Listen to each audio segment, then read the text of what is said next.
every day.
Ko hai o Fielau ke mau alo hopo ke ai mea. Ai chapter beach perki o ko kilo ko ki ma pete ki to muito mente valo. Pasa o ita. Lahi ngai mea. Ko ia ko whakawhi e tai mutolu ke moha ke tau alo hopo ke chapter kakai.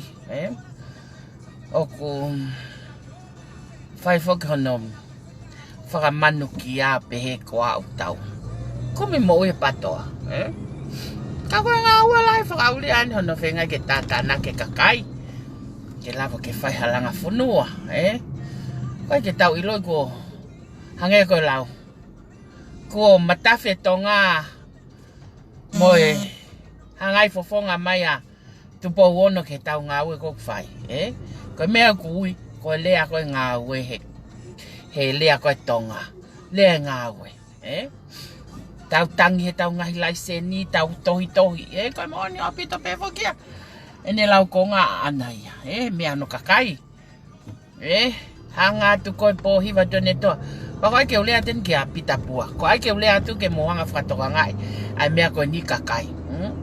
Ko ne mea koe pita pua koe whai koe peheni. Koe whakotua te tau tolha tau fwoi te whtoi mooni. Wako ne mea lewa mo ne kau tāhine koe mui mui. Kau ataki whatani mo ngahi. Whangafupurari fulu no Kalasi koe a koe Amerikani. Nau kau nau tolu he pehe koe. Koe tau ai haka peha fwoi mea nau tamai koe ilo'i. Koe ilo'i ia. That's their only defense. Koe ilo'i. Sio? Lea whakapatono mātu po wono ki he pule'anga koe ni. O mo pehe. O puli he tui e nau mea whai. O pehe o puli he tui e nau o mātou e paanga pule'anga o nau mai. O tahatanu peho no vai whonua. Ko uhinga ke toi whiri mai ia. O mo pehe o puli he tui ia. Tō whulawhula na whio. Pate u tōk whai polokalama koa pongpong. Ka koe tō whulawhula ka nea whio. Ko ne lea ene nea whio. Tō whulawhula ene. Pea kua toi hiki hawe pule'anga e ke o mai ia. O kau he kau whakatupu koloa. Koe mooni. Koe na ua mai koe ke na ua taki koe he ngai poate ngā ue koe ai pule'anga mo na ua mai koe ke na whakalele pule'anga. Kai tuku e CEO uia mo kau ngā ue na ua ako koe ke whakalele pule'anga. Ko hai mea pita pua toi polau maha no tangahilo. Kone mea pia kufai ko tamai. Koe loi koe lea ia ke kropolo mo lea ke patoa. Mo sio time ko ne whenga ke diffuse mo atamai ke make you guys complicated o mo whakaukau ki ai. He kai ke lawa whai mai ka te hau. Wakapau ko ne tala noa koe whai ka patoa hange ko tilila e taha mano pe taha hawe. He will never weaken me.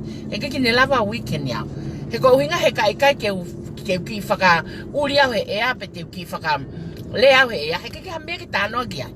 Sio, fuoloa utalea kwenye taimini. He has nothing in his tongue to talk about. Kene ka mui. Fuoloa utalea kuha. Tukuange yao ka feaho ko poto ange fokiao. Tukuange yao ke kolis muahe kwa lao ya kolis koya. Ko lea pe kolis muako tapun ka to fangi kolis mui o fai au ki mui tatau e pepe na ke ako tau ki feia ka kolis mui ko e shut your mouth. Tukuange le mau ka feao pe kuha. Ke toke lo ko lele pita po ko ka to me ke te tano ai. Without me, he me tano ai. Oi ko hila ke kataki fatani. Ko ia tangata ko hai tai vahe mahina tolo he tupe. Ko mo fau eloi, mo politiki loi ke fa fatau ki fe. Sio, me ko loi ko Fielau ko fanga vale ngangau. Pena ya ko fe ia taki. Kai ko lo peli a hona to tule lahi lo peli a hona ko hau ke amerikani ko poto tano fa politiki. Taki nga kau kuli ta faelo. Kai ke te hilawa hata haia o ave ato fai hane ofa ka te koe o fai mea ko tano aloi. Alo fufulu ho ngutu pe toka ngai ko na ke toi puke ame ki fale maki. Ngutu mafu. Koia. Folo e pulia. Kakai ke ki asmai fai haki happy hour. Folo e tau happy hour. Ko os mau e tau studio i Stockton. Pako kamata hiki at koning hai polkalama hange ko amo Fielau ko polkalama ko e fakalele ati he fonga fakao na poni pako e sai apito ke tau tol ki anga tau mamata tamai fo ka pato to lahi oku ol kuonga lahi oku hange low class e to lahi ko mo telefoni Tilila peko hange ko lau tau alo e peke fakao na poni kage ko lava te hopo ke chep daya Victorville ko hopo kene chepta Pittsburgh pag mahalo e frata habe a Pittsburgh pe mo Antioch para to fra fema vai a Antioch ai ane chepta faufaua pe au teu mai mo fu chepta ya hapai o ku teu mai mo fu chepta ya hapai pa ko vili kikihiat ke mai chepta hapai ke ului office Stockton tamai tama fa market ikai ului office ya he ului office so le ki ko take ses o su Kalasi ka man le kai Kai au ki muni o tu so leki. O mo sio angea, hapai teu. Ko os ave tau foi tupe ki no sila, ki he teu ko ni o e fau ho tau lafa. Pe ko e teu atu i tonga.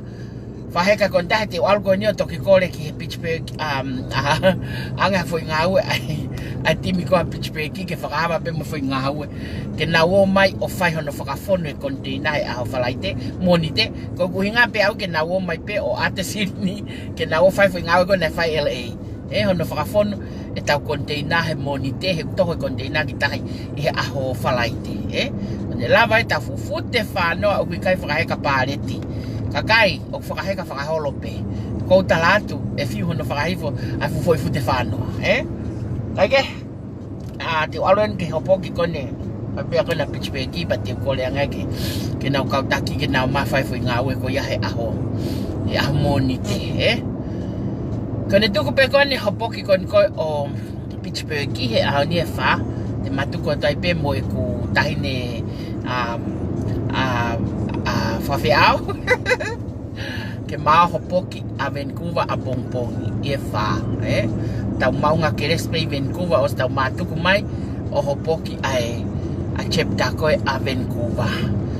Teu mai mo fu hopoki ai chepta koe a hapai aua hapai teu mutol teu he kona ko vahe lulunga na ko skamata no tatanaki ngai pare ko ke Fielau hi voli polo Fielau hi lau mau Fielau hi atoi tupu Fielau hi hiva Fielau hi taki ta ko pare ka toke ke toi si ni mafe ke pare ta ko tau aien ke mahino ke apohiva to ne toa te tau mate he campaigni aki pe tau paanga e kai ke hange ko ya o tau toi mo campaign aki paanga pure anga ko me ko fasesere Fielau no ta ke tui te ga pare mia hanga tui o foi lea i moko pe ka ko pare miana Faka'oli ai ko tau nga ko ta to le anga maheni ko loi pa ko tui o kwa ko gina to ke na language ko na nga aki mo mi akat ka to foi le ko foi to ko tui ko ai at ko talamai katalai manang ko ai at ko talamai usai pe ekonomika ko talamai usai pe ekonomika sai pe ekonomika Ka koe ha mea vai vai e tau panga. Koe ha mea vai vai e tau panga e whakahoa ke ngai whanua kau ka api. Toi peke me mai tui wale kai tae lai a koe au tamai mok whae. Ke ilo'i ai mea te ulava ilo'i a homohanga lohi aki i au. Saipe economica. Ka koe mea wiki e tau currency in comparing to neighbor islands. Ka mea wiko elo economica. Hoku kata hoku whakaori ia, Eku kata he fo i tō wholofola koe nea fio. Heo, whakaori atu. Pea koe ai, toi pepe mai tui. Whangawale kua, ne mua o whakaku, ki he lakanga minista. Ko ai pea moutoki o mai e moutolu ia ai kakai koe oku. Koe ke nau tau keike o mai ia o nofo o whakalere ngai poate ngā ue pule anga. Kai tuko si oue mo kakai na na o ako ki ai. Ko tau tuma e wā tau hui. Pea mo e ako sita. Pea mo e nuku. Pea mo e tuila kepa. Kau no pere. Don't get me wrong. O koe koe lea mai pito folfola mpe tui ka mautolu pe kakai. O ku kau mo mautolu. Ko mau hanga fili sio. Tera mai tui po ka fua fili anga kau wale ngangau. Hafua no fili batu i la kepa monuku. Ke o mai o minista. Nala ako i whia ke la minista ngoue. Masi, kai ta utu ate kakai a koe na e oko ako ke ngāue ko ia. Kai hau. Vale whakatau mariwana ia. O hau ia ke hau ia pule. He ului apitanga o potu ngāue ngoue. O whaia whakalangalaka. Ai whonua, Ai momo maa. Pere tui. Tau lai tui. Tau whorwhora koe tui he teke aho sio he aho kata monoku. E kuongo i koe ki he ongo ki langi. Ko te whangaki tohi mo te whangaki tohi ati o vispalasi mo mea. O ku tōkanga e kina. Hono ta ofe mau ngai lai seni mau whenga. Ke whakatupu koloa e whanua. Ko mau whatongia e kakai whanua.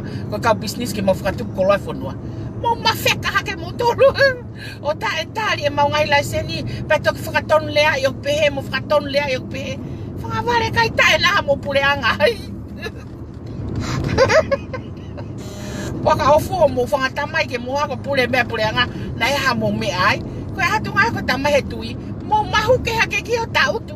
O whao e ngai regulation mo mea service e pureanga. Ka tukuang ke kakai ke na wanga whakatupu. Ai ngā ue whakabusinessi he ko mo kau businessi. Ko mo maheka mai whakau minista vare ngā wale kai tae. Koa. Pea ha. Tō wholofola whakaosi, koki mou tolu koe mea pe kou rea ke ao.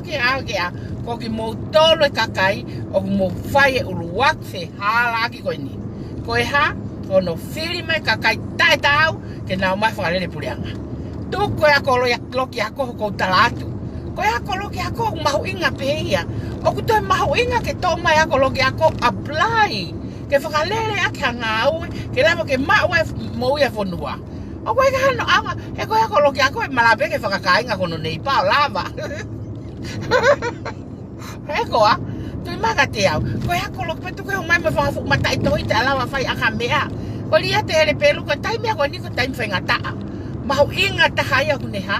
O ne lava apply e theory ke ne practical ke whakatupu e koloa e whanua. Ke tuku e tala he tui o vai currency. Ho moha alohi aki. Tōwholofola mai. Ai atu tala mai saipe ekonomika. Ai atu saipe ekonomika. Ke saipe e o kuike tau currency. He foi ngari vale. He foi ngari vale tae. Kau mon ke foi ngari vale ko ia. Saipe ekonomika. Kaike. Koe ngai ako ki lau. Atu mo ai ke mo ilo'i a pitapua e ne mea ko whai koe taimini. Ko ne mea ko whai koe taimini ko whenga ke mo confuse. Ai whangi marginal school ko na koe. Ange ko whangi kaureka. E ko te whakasio koe kakai ko kuiai koe kaureka. Kaureka o teke nau lama na tō whohona tā se. Kaureka o teke nau lama tō whawhanga nau family. Koe kaureka. Pa koe kakai ko ki matotu ange angoia nau tolu. Nau mai na tō me tonga from nowhere. Koe o mai ke kumoui. Ke kumoui mai ki whanuan pak tau kumoui pe whanuan. Kana iai ho tange ko lau. Na iai ho tau ki tuunga me ai tonga. Na ilo'i ai ki tau tolu he fai. Ai ngawe pule anga pak tau maho kwa te ngai ngawe ko ia. Ua fine matu ai gen. Hange ko hoko a oia ke Amerikani ke PA ai. Hange ko hoko ni na fu Amerikana ana moni au ko ki muri ke PA ele la PA. Kataki. Ta ofi. Ta ofi mo ngai me pe kakai tonga mo Faka'ofa mo ma. Kakota. Jangan bete fakai ku peka postea. Saloni. Ilonga lele ilo'i sio mai ko potoka koe. Ne ilonga lele ho try to get attention. Ko albe ko ke kakai ko ke ki hange ko ki tokanga te kakai ko kakoi. Ko mea pe fai ko hako tuho elelo ya Tilila kaya. Kai tokanga e kina koe. He kai ke tuho elelo ko ya Tilila kai ke tokanga puta kau ka to mo politiki.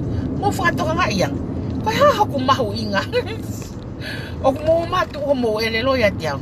Ikai ko tataki ai majority kakai. Pa ko mea mo feinga ko ke holoki e kai lava. He taha ka ha mo oni. Ko salon ko talando ke tu wata mo son ke ti ko lo ya tatai. O fo me pango yang o me tangatai o me ko fai. Ela ke ta ko lo ya ke tu wata na talati ya ke fa matalati society ka te ko. Sio. O me fai ko loi. Loi o tahi kehe. Ela pe tu fa ko fai me ko loi. Pa ko ta saloni. Cuma ka tiao. Ela fanau.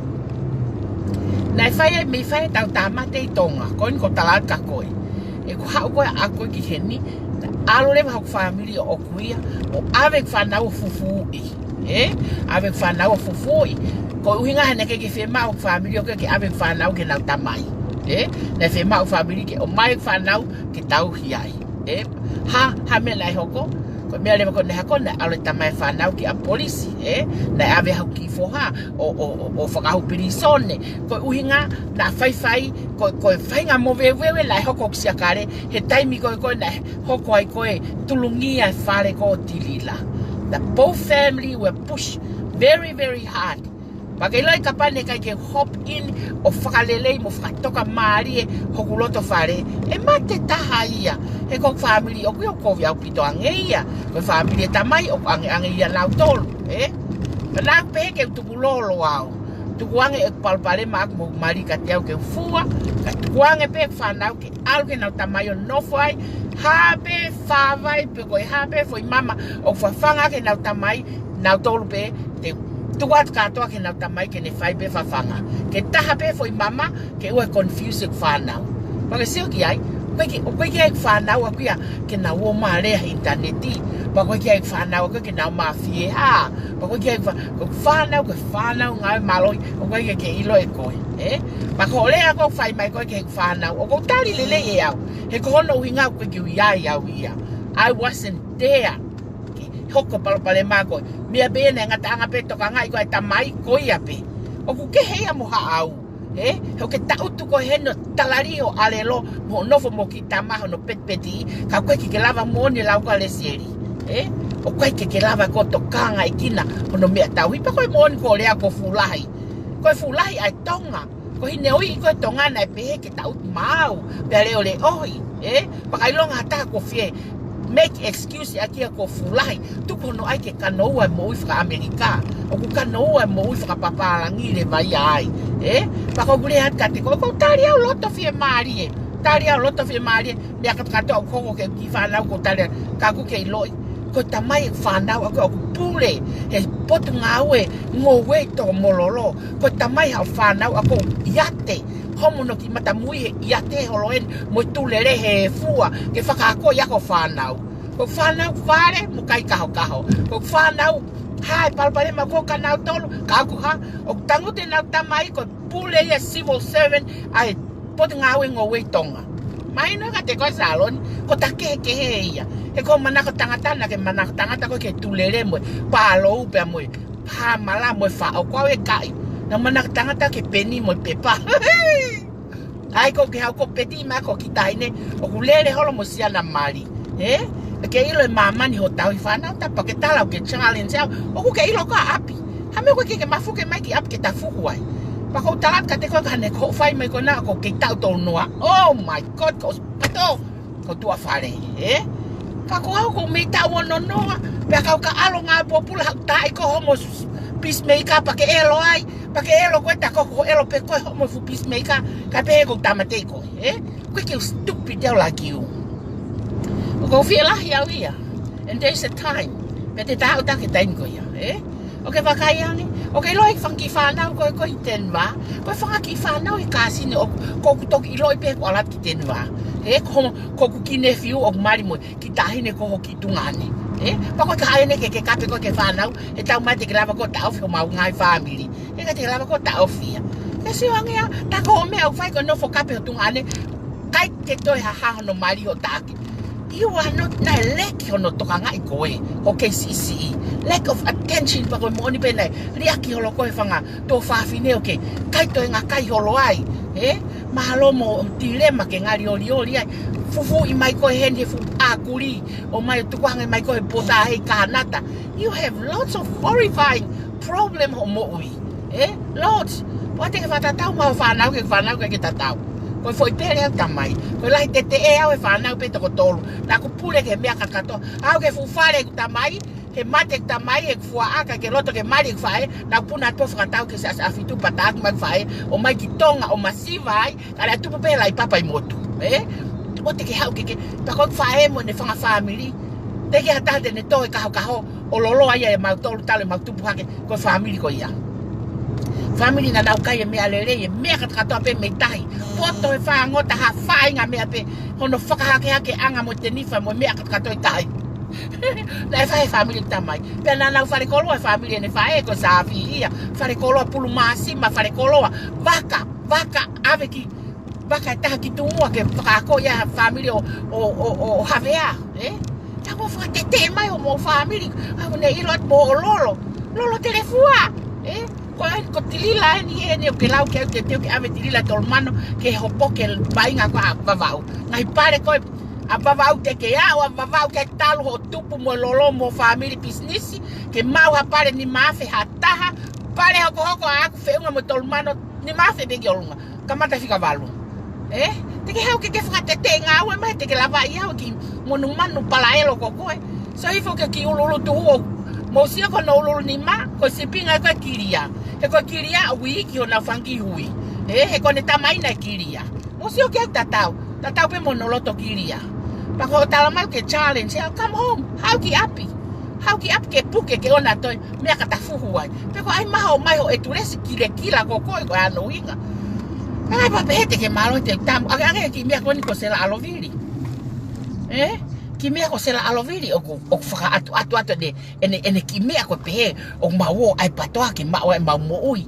Sela Alovili pare kai tae ki mui pahihi sio mai alo whengai ke hahui ho mea tautu na ko ain ke whanga taaki ko ne osien ko tau ki bishmek pehe taaki ho ngā kau ke hia whamalai o tamai ko molo te whare ko mooni anofo pe tamasi a hai mo tahine hai ko mooni ko mooni ngahi tohi mai ko menu sila ka te au soba ka puni pa ke mo poto alo ai ako foha ko fasesere o kai ke toha kapaveve ne hua halo ko ya wai mo sio mo ta ofe mo ngai me whamalai ai ko ne ala pe fafa pe mo tol o sai fanau I wasn't there pe ko nau la lahi and they are just about ke hau ke amerikani kon ko talatu that's how to ngai fanau pa wana pa bale to pe ke te ke na tamai he ko na tamai o pule pot ngau ngowe ai I fama ke mo mai motor mo faki mari tai Kalasi faki mari vale iate pa ko ki me agona ko lupe na poto pe tata kulele talamai he siana ko I Victorville Tilila how can you puno umahawai pe puno sala umahawai I really appreciate that and how he respect and if fanau ko ke fakai ku se kona and how ko fai ku se kona ka ke toi hapalaku wa kovi ohua then hanga tuku mai manava tamai tiri na ko mau family se kona ko ni hanga elo mai be fine ko liaki ele po me fine ku no fo ba wa to ko wa be mai to ko la ya pito ma to na ma fanau ke tano asiana ko ni pele fusiana asiana ko ni me apa de tamai asiana tirila okay lo Fielau polo ko ai ko polo físico ko ni ai ko no ko tau tot ko ni okay so ke fakali dia kakai ko o me o ke fare aki alo pa ke hau to me ke hau no tuku ke ta ia tamate. Tuku ia. Ko mau family pa ia o sio tamate o. Talo ke si hake. Ke hau ai mai whakaki mea kona uki au.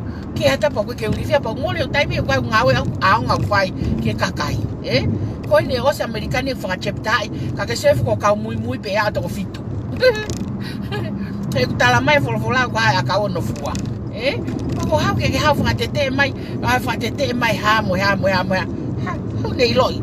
We all here in America. Ko mea ko ke kai pehe homeless i heni. Hai mea ke te tuku hakai ke te whaloho toki a ke pehe wa te mea mau. Si, tuku a salon mo whakapiko. Makapau nau hau ke si ang koko i Amerikan. O sta uta White House. Ka koko nau ke hau pe ke ta ngai tae whakataha pe.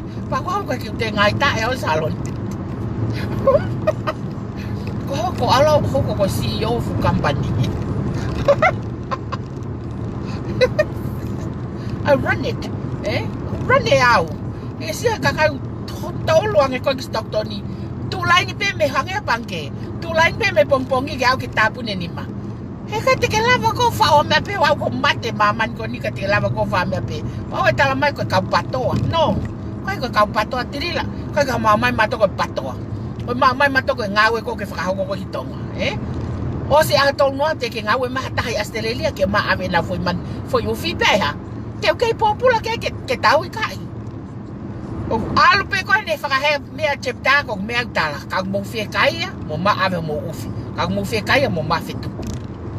Pe ko ia, fie kaia ko kakai na ma fitu ko na ufi ke na o kai. E ko ia pena tala mai ki mea ko na ko sela. Pe ko ayang ki te I ha ko tu mari pe ka ko na ma fela flawa ko sela. He ko sela. Ta ofi ole a fie mea mai mo ai ke emo mo ke ha ko hai ki vale na mpeka ta fu ko ke ha ole mai mo fulau ngutu fala ya ke matamui ta fe te tatau e ka te lava e ko yau. I'm telling you that right now.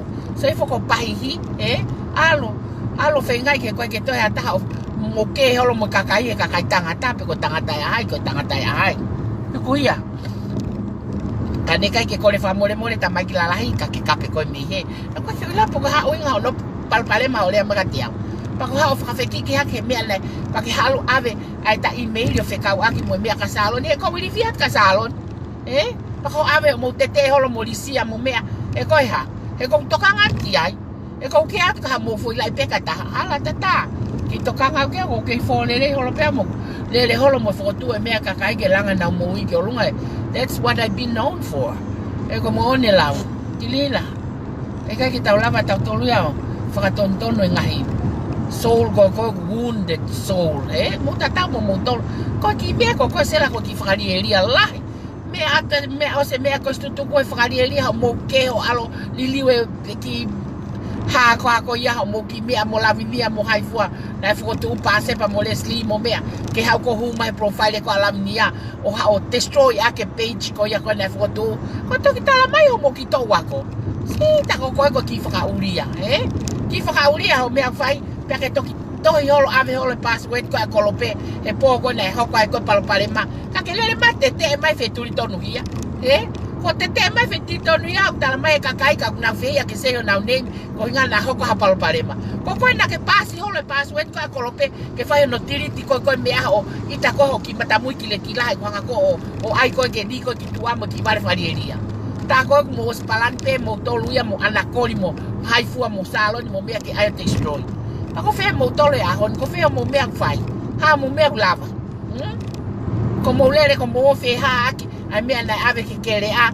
ta ko paanga ya ko na o mai ko me ko polo me lere me ka to ko ya ko me ngai chepta na faliria ko ya moto oni fiwa moto na moteki ka hanga ko la mo le ta time e ta no polo mo mai ke ta o ki pitch back ke fiefia rotonga te wa ta pitch back ke fo tu na chepta mo mai ke ta o ke fiefia mo lava ma o ta mo ki attention na kakai ya ko at halai tola te au fa pare ko mo ulu anga ko talunga ko I Victorville ko fia ko na fa te ya ka o tola wa fe tolu